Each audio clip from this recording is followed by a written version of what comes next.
Headlines नंतर बुलेटिनची सुरुवात महत्त्वाच्या बातमीनं। नीट परीक्षा प्रक्रियेमध्ये आता भारतीय लष्कराची एंट्री होण्याची शक्यता आहे। पेपर फुटी रोखण्याकरता नीटच्या सुरक्षेची जबाबदारी आता आर्मीला देण्याबाबत केंद्र सरकार गंभीर असल्याची माहिती आहे। प्रश्नपत्रिकांच्या गोपनीयतेसाठी लष्कराच्या सिक्युरिटी प्रोटोकॉलचा विचार करण्यात येतोय। संरक्षण मंत्री राजनाथ सिंह यांच्या निवासस्थानी नीट सुरक्षेबाबत उच्चस्तरीय बैठक पार पडली आहे। त्यात नीट प्रश्नपत्रिका देशभर पोहोचवण्यासाठी एअरफोर्स लॉजिस्टिक्स सपोर्टची चर्चा देखील करण्यात आलेली आहे।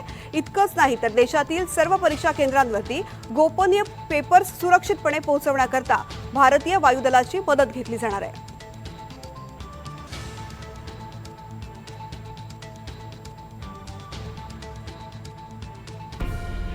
नीटची परीक्षा सुरक्षितपणे पार पाडण्यासाठी आता काही महत्त्वाचे निर्णय घेतले जाऊ शकतात। प्रश्नपत्रिकांच्या सुरक्षित वाहतुकीकरता लष्करी लॉजिस्टिक्स सपोर्टचा वापर होऊ शकतो। आर्मीच्या शिस्तबद्ध आणि नियंत्रित सिक्युरिटी प्रोटोकॉलचा वापर केला जाणार आहे। प्रश्नपत्रिका हाताळणी, स्टोरेज आणि ट्रान्सपोर्टमध्ये हाय सिक्युरिटीची चेन असेल। लष्कर प्लस एनटीए प्लस प्रशासन असं मल्टी एजन्सी कोऑर्डिनेशन होईल। संवेदनशील टप्प्यांवरती अतिरिक्त सुरक्षा दलांचा सहभाग विचारात घेतला जातोय। एअरफोर्स लॉजिस्टिक सपोर्टद्वारे पेपर जलद आणि सुरक्षितरित्या पोहोचवण्याची व्यवस्था करण्याचा विचार आहे। प्रश्नपत्रिकांच्या सुरक्षित वाहतुकीकरता लष्करी लॉजिस्टिक सपोर्ट विचाराधीन आहे। या संदर्भात अधिक माहिती घेऊयात माझे सहकारी रामराजे शिंदेंकडून। रामराजे, नीटची परीक्षा निर्विघ्नपणे पार पडावी म्हणून मोठ्या प्रमाणामध्ये प्रयत्न केले जात आहेत। लष्कराची एंट्री होऊ शकते, काय नेमकी चर्चा झाली बैठकीत? बिलकुल, संरक्षण मंत्री राजनाथ सिंह या बैठकीच्या अध्यक्षस्थानी होते। एनटीएचे अधिकारी होते आणि शिक्षण डिपार्टमेंटचे महत्वाचे अधिकारी सुद्धा होते, धर्मेंद्र प्रधान सुद्धा होते। आणि सुरक्षितता म्हणजेच की नीट एक्झाम देणाऱ्या 23 लाख विद्यार्थ्यांपर्यंत प्रश्नपत्रिका सुरक्षित पोहोचावी आणि त्याचबरोबर याच्यामध्ये प्रश्नपत्रिका फुटू नये याच्यासाठी कशा प्रकारे सिक्युरिटी सिस्टीम करावी या संदर्भाचा विचार यामध्ये करण्यात आला। आणि तेव्हा मग एक मत असं आलं की संरक्षणाची म्हणजेच की आर्मीची किंवा एअरफोर्सची याच्यामध्ये मदत घेता येईल का।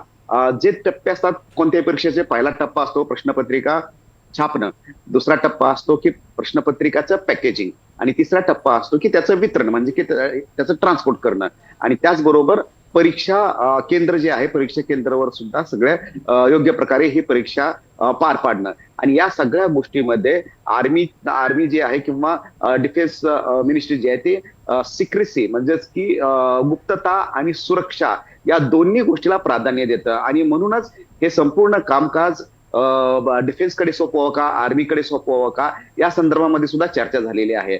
तसं जर असेल आणि त्याचबरोबर त्याच्यावर जे नियंत्रण असणार आहे म्हणजेच की आर्मी जी असणार आहे ती संपूर्ण मॉनिटरिंग करेल आणि त्याचबरोबर पीएमओ ची सुद्धा या संपूर्ण प्रक्रियेवर करडी नजर असणार आहे। त्यामुळे कोणतेही पेपर लीक होण्याचं होऊ शकणार नाही असं सुद्धा वाटत आहे। कारण जेनझी अनेक देशामध्ये आपण पाहिलेलं आहे की पेपर फुटी असेल किंवा रोजगार असेल, बेरोजगार असेल, यामुळे जेनझी आंदोलन झालेले आहेत आणि तिथली सत्ता उलटलेली आहे। तसा प्रकार किंवा तशी वेळ आपल्या देशामध्ये येऊ नये यासाठी आता रक्षा मंत्रालय म्हणजे की डिफेन्स मिनिस्ट्रीने याच्यामध्ये लक्ष घातलेलं आहे आणि लष्कर इथून पुढे अशी प्रक्रिया सुरक्षित प्रकारे गुप्तता पाळणारे, पेपर न फुटू देणार अशी प्रक्रिया राबवू शकतं। आता हे विचाराधीन आहे, पुढच्या टप्प्यामध्ये यावर शिक्कामोर्तब होते का ते बघावं लागणार आहे। निश्चित, आणि त्यामुळे जर नीट परीक्षा यावेळेस व्यवस्थित पद्धतीने पार पडली तर एनटीए वरचा विश्वास वाढण्यास सुद्धा मदत होईल। धन्यवाद संपूर्ण माहिती करता।